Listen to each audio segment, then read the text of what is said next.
저희가 오늘 건강 스페셜에서는 허리 이야기 나눠보고 있었어요. 앞서 허리 디스크 그리고 척추관 협착증의 차이를 봤으니 이제는 네. 어떻게 치료를 하는지 들어볼게요. 네. 상태에 따라 뭐 약물 치료부터 수술까지 다양하다고 네네네. 하는데 어떤 치료들이 있습니까, 원장님?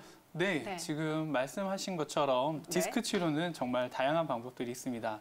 흔히 말하는 기본적인 약물 치료부터 물리치료, 주사치료, 그리고 도수치료, 그리고 다양한 시술에서부터 수술까지 이렇게 다양한 치료들이 있는데요.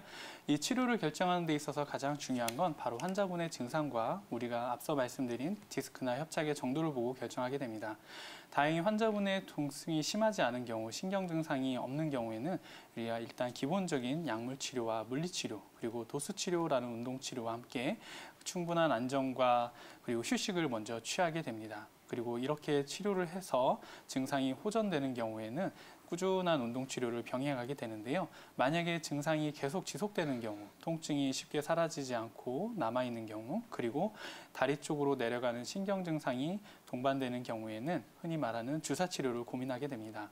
주사치료는 영상검사상에서 디스크의 파열이 심하지 않고 협착 정도가 심하지 않아서 신경의 압박이 심하지 않고 신경 증상이 동반되는 경우에 시행을 해볼 수가 있는데요. 네. 주사치료는 사실 굉장히 다양한 치료가 있습니다. 디스크처럼 특정한 신경이 눌렸을 때 그 눌린 신경에 직접 약물을 주사하는 방법이 있겠고요. 또한 협착증에서처럼 신경이 전체적으로 좁아져 있을 때 네. 좁아진 공간에 약물을 주입하는 방법도 있습니다. 그리고 최근에는 척추 주변의 인대와 근육을 강화시킬 목적으로 시행을 하는 프롤로 치료라고 하는 것도 있는데요. 이러한 다양한 방법들로 치료를 해볼 수가 있습니다.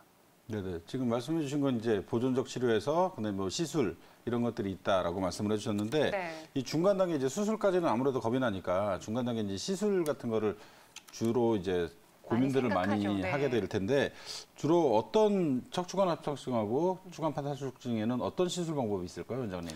네, 허리 디스크나 척추관 협착증에서는 다양한 방법들이 있는데요. 가장 대표적인 걸 먼저 말씀드리면 첫 번째는 유착박리 신경 성형술, 그리고 두 번째 풍선 확장을 이용한 유착박리술, 그리고 세 번째 고주파 수액 감압술, 그리고 네 번째 단일공 내시경 치료법이 있겠습니다. 네, 이렇게 지금 저희가 4가지로 좀 크게 정리를 네. 해봤는데 좀 하나씩 들어봐야 될 것 그러니까요. 같아요. 네, 뭐부터 네, 네. 볼까요, 원장님? 맨 위에 거부터 볼까요? 유착박리 네, 네, 네. 신경 성형술. 네. 내용도 이름도 네. 어려워요. 네, 맞습니다. 그 유착박리 신경 성형술, 흔히 이제 여러 환자분들께서 신경 성형술이다라고 알고 계시는데 네. 사실 신경 성형술이라고 해서 특별히 신경을 뭐 만들어낸다거나 뭐 신경을 옆으로 움직인다거나 신경에 대한 조작을 가하는 건 아닙니다. 말 그대로 유착박리, 그러니까 바로 주된 목적인데요. 유착, 흔히 늘러붙는다, 엉겨붙는다라고 표현을 하죠. 디스크가 돌출이 되거나 협착이 진행하게 되면 신경이 편안하게 내려가지를 못하고 돌출된 디스크나 협착에 의해서 신경이 눌리게 됩니다. 이렇게 신경이 눌렸을 때 이 눌린 부분을 풀어주고 신경이 지나가는 길목을 다시 넓게 확장을 시켜서 신경이 편안하게 내려갈 수 있도록 해주는 방법이 바로 유착박리술이라고 할 수 있겠습니다. 유착박리술은 전신 마취를 하거나 하는 게 아니라 단순히 부분 마취로 흔히 말하는 꼬리뼈 쪽에 부분 마취를 통해서 피부가 꼬집어도 아프지 않은 상태가 되면 그쪽으로 얇은 관을 진입을 시킵니다. 지금 영상을 보시는 것처럼 꼬리뼈를 통해서 말랑말랑한 관이 신경을 따라서 올라가게 되는데 네. 가장 중요한 것은 바로 파열된 디스크에 정확하게 저 관을 위치시키는 게 중요하겠고요. 네. 일단 관이 위치가 되면 그 다음 치료를 위한 약물을 주입하게 됩니다. 첫 번째로 신경 주변에 있는 염증이나 신경이 부은 부분을 가라앉혀 줄 수 있도록 약물을 주입하게 되고요. 그 다음 두 번째로 유착박리제라는 걸 통해서 신경 주변의 유착을 풀어주게 됩니다. 그리고 세 번째, 고농도 생리식염수를 주입을 해서 흘러나온 디스크를 다시 흡수시킬 수 있도록 디스크가 사이즈가 줄 수 있도록 약물을 주입하게 됩니다. 그리고 이렇게 약물 주입을 시행하고 난 다음에 이제 가장 중요한 건 그 관을 남겨놓고 다시 나오는 게 중요합니다. 관을 남겨놓는 이유는 2차, 3차 약물 주입을 통해서 이 유착을 더 풀어주기 위한 방법입니다. 이렇게 유착박리술을 통해서 치료를 해볼 수가 있겠는데요. 다음 영상을 보시면 이 이제 MRI 영상인데요. 실제 이것은, 사례네요. 네, 그렇습니다. 네. 유착 박리술을 시행받으신 실제 환자분의 MRI 영상이고요. 시술 전의 영상을 보시면 3, 4번 디스크 쪽으로 디스크가 심하게 파열이 돼서 아래쪽까지 흘러나온 모습을 볼 수 있습니다. 그리고 오른쪽 신경이 심하게 압박되어 있는 모습이 보이는데요. 이 유착 박리술을 통해서 시술을 하고 난 다음의 영상을 보시면 흘러나온 디스크가 많이 녹아서 사라진 모습을 볼 수가 있겠고요. 오른쪽 신경도 많이 풀려서 실제 디스크가 많이 녹아서 없어진 모습을 볼 수 있습니다. 실제 환자분은 평상시 시술하기 전에는 심한 허리 통증과 함께 오른쪽 다리로 심한 방사통으로 인해서 네. 정상적인 생활뿐만 아니라 보행 자체가 어려웠던 분인데요. 시술 후에 보시는 것처럼 디스크가 많이 흡수가 되면서 정상적인 생활이 가능해진 케이스입니다. 네, 이렇게 첫 번째 이제 어떻게 치료를 하는지 들어봤고 두 번째 풍선 확장술에 대해서도 들어볼 텐데 간략하게 이 수술에 대해서 소개해 주세요. 네. 네. 풍선 확장술은 앞서 말씀드린 유착 박리술처럼 끝에 짧은 관을 이용하는 건 같은 방법인데요. 관 끝에 풍선 확장 기능이 있는 카테터를 이용해서 시술을 진행하게 됩니다.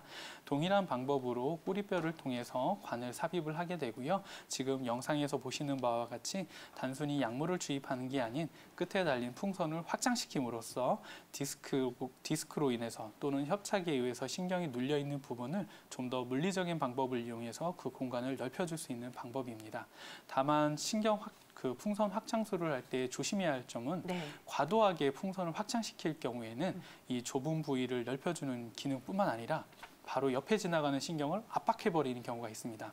그래서 간혹 가다가 풍선 확장술을 받고 나서 오히려 일시적으로 신경 증상이 심해지는 경우가 있는데요.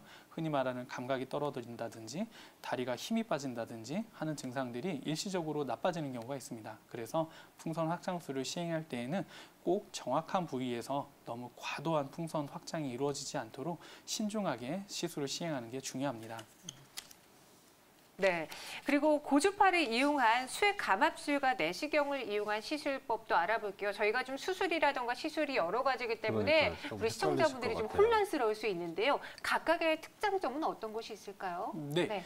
고주파 수액 감압술은 환자분이 엎드려 있는 상황에서 부분 마취를 통해서 끝에 열을 가할 수 있는 얇은 관을 디스크에 직접 삽입하는 시술입니다. 네. 그래서 끝에서 열을 가함으로써 흘러나온 수액을 응고시키는 방법입니다. 그래서 네. 디스크에 돌출된 사이즈를 줄일 수 있는 방법이 되겠고요. 그다음 단일공 내시경 치료법은 예전에는 이제 수술을 하기 위해서는 전신 마취나 이런 큰 마취를 통해서 큰 피부 절개를 하고 수술을 진행했지만 최근에는 1cm 정도의 작은 절개를 통해서 끝에 카메라가 달린 내시경을 그 작은 구멍을 통해서 삽입을 하게 됩니다. 관을 삽입한 다음에 디스크가 흘러나온 부분 그리고 협착이 심하게 진행된 부분에서 이 작은 관을 통해서 흘러나온 디스크를 제거하거나 아니면 두꺼워진 막을 제거해 줌으로써 근본적으로 디스크나 협착을 치료해 줄 수 있는 아주 좋은 방법입니다. 이 단일공 내시경 치료법의 장점은 흔히 과거에는 큰 절개를 통해서 이루어진 시술이 이제는 1cm 정도의 작은 구멍만으로도 이루어지기 때문에 네. 피부 흉터에 대한 걱정이 일단 사라지게 되겠고요. 또한 과거에는 큰 절개를 통해서 근육이나 아니면 뼈의 손상이 많았기 때문에 이러한 큰 출혈에 대한 위험도 많았고 2차적으로 수혈에 대한 부담도 많았습니다. 하지만 이러한 단일공 내시경 치료법은 절개가 아주 작고 근육이나 뼈의 손상이 굉장히 적기 때문에 이러한 큰 부담 없이 흔히 고령인 환자분이나 내과적 질환이 많은 분들도 좀 안심을 하고 안전하게 진행할 수 있는 치료법이 되겠습니다. 네, 이렇게 보존 치료 또 비수술적 치료에 대해서 알아봤는데 네. 그럼 더 편하게 이해하시라고 저희가 척추 수술을 해야만 하는 경우 이런 환자의 경우에는 수술이 좀 마지막 방법일 수밖에 없겠다. 그런 네네. 경우도 좀 소개를 해드릴게요. 네. 자, 앞서 말씀드린 여러 가지 방법으로 치료를 해볼 수가 있는데 네. 말씀하신 것처럼 꼭 수술을 피하기 어려운 경우들이 있습니다. 가장 대표적인 경우가 바로 대소변 장애가 발생했을 때입니다. 이거는 신경이 아주 일시적으로 강하게 압박을 받았을 때 나타나는 증상인데 말 그대로 대변과 소변이 잘 나오지 않을 정도로 심한 신경 손상이 진행했다는 거기 때문에 대소변 장애가 있을 때는 꼭 응급으로 수술을 진행하는 경우가 많습니다. 그리고 또 하나 수술을 고려해야 할 상황으로는 바로 6주 이상 보존적인 치료를 했음에도 불구하고 크게 효과가 없이 지속적으로 통증이나 신경 증상이 반복되는 경우, 이러한 경우에 수술을 고민을 해봐야 하겠습니다. 그리고 또 하나는 마비 증상이 발생했을 때인데요. 흔히 마비는 두 가지를 볼 수가 있죠. 하나는 감각마비, 또 하나는 운동마비. 즉 감각마비는 느낌이 떨어지는 경우입니다. 내가 내 살을 만지고 꼬집어도 마치 남의 살을 만지는 듯한 느낌, 꼬집어도 통증이 없을 때, 이럴 때 감각마비를 볼 수가 있고, 운동마비는 말 그대로 힘이 떨어지는 증상이죠. 네. 다리에 힘이 빠져서 걷는 게 어려울 때, 또는 한쪽 다리로 서 있기가 힘들 때, 한쪽 다리로 서 있으면 자꾸 넘어지려고 할 때, 이렇게 힘이 떨어지는 경우에는 꼭 수술을 고민을 해봐야 합니다. 그리고 일상생활이 힘들 정도로 심한 통증이 지속되는 경우에도 마찬가지로 수술을 고민해봐야 할 필요성이 있습니다. 네. 그 지금 말씀해 주신 것들이 이제 비수술적 치료 방법도 있고 수술적 방법도 있단 말이에요. 네. 그 저기 뭐 유착 박리, 뭐 신경술, 뭐 풍선 성형술 등등등 하셨는데 네. 결국 어쨌든 비수술적이든 수술적이든 치료를 받았어요. 근데 이제 문제는 또 재발을 할 수 있잖아요. 그럴 수 있죠. 네네네. 허리 부분도 재발이 그러니까 많잖아요. 이 재발을 막기 위해서 뭘 도대체 주의를 하면 재발을 막을 수 있을까? 네, 맞습니다. 허리 치료는 치료도 역시 중요하지만 치료 후에 재발을 막기 위한 노력도 굉장히 중요하죠.